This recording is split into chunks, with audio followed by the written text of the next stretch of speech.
And now let me talk to the sisters for a little bit. Sisters, you're stuck with your husband. Stop being angry. Accept it. And try to love your husband. Try to make your husband happy. Because believe me, if he gets even a little bit happy, you will be really happy. I'm telling you, right now you say, I'm angry, why should he be happy? I know you, I know. I've talked to enough of you, I know.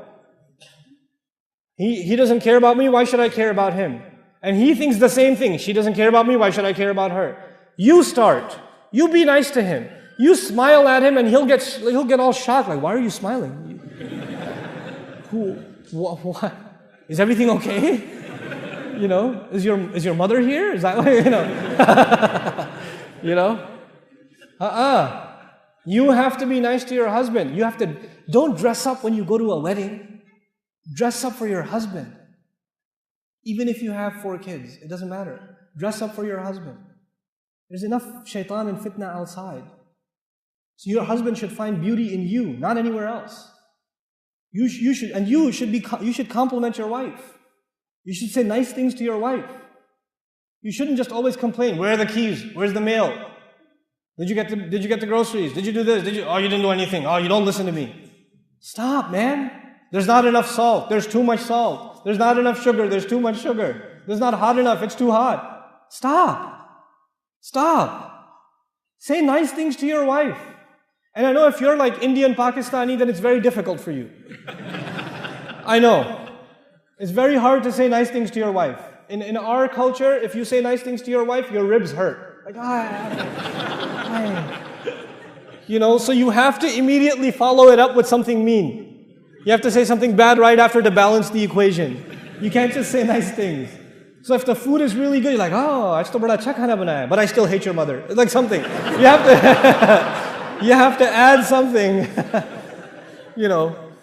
But don't try to be, this is the dua. We are asking Allah to give us so much happiness from our wife and our husband and our children that it makes us want to cry out of joy. How will that happen? You cannot ask Allah for something and not make any effort yourself. It doesn't work that way. You cannot say, Rabbi ja'alni muqim as-salati. Ya Allah, make me establisher of the prayer. And you're sitting, lying down in bed, adhan's going on, you're like, Rabbi ja'alni muqim as-salati. Allah is not going to send you angels that carry you and lift you to the salat and then they make you make ruku and get you back up. You got to get up yourself, man. You make dua and you make some effort yourself. You're not going to make dua and all of a sudden your wife will start loving you. No, you have to show her love too. You have to do that. You have to make some effort in the house. I am telling you, this is the work of the ummah today. Fixing the family. Fixing the family. And when our children see that the husband and wife are fighting with each other, they slip through the cracks.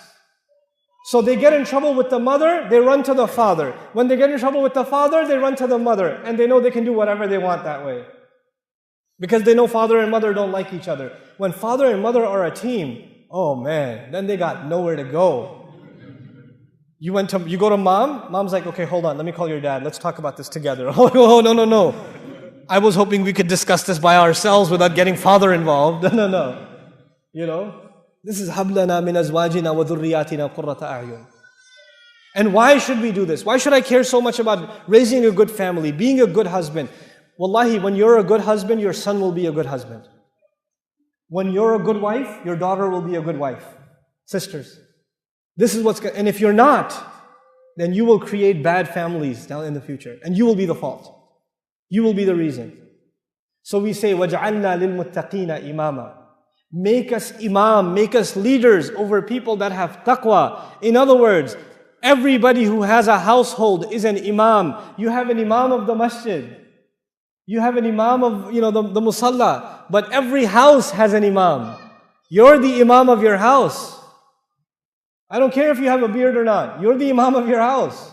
I don't care if you memorize Quran or not. You're the imam of your house. And you want to make sure that your household, that you are imam over, these people are muttaqeen. The last thing I want to share with you about these requirements is why. Why did Allah say, وَجْعَلْنَا لِلْمُتَّقِينَ إِمَامًا? On Judgment Day, when I stand in front of Allah as an imam over my 6 children and my wife, when I am imam over them, they will be tied to me.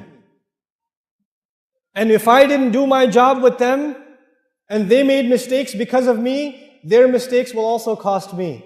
I will be dragged down with them.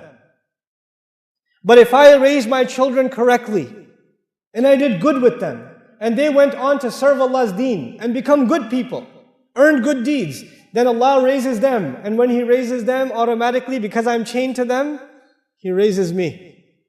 We ask Allah to be with Imam of our muttaqeen. Because we ask that because we need it on Judgment Day. My deeds are not enough. I'm going to need commission from my children and their children and their children and their children.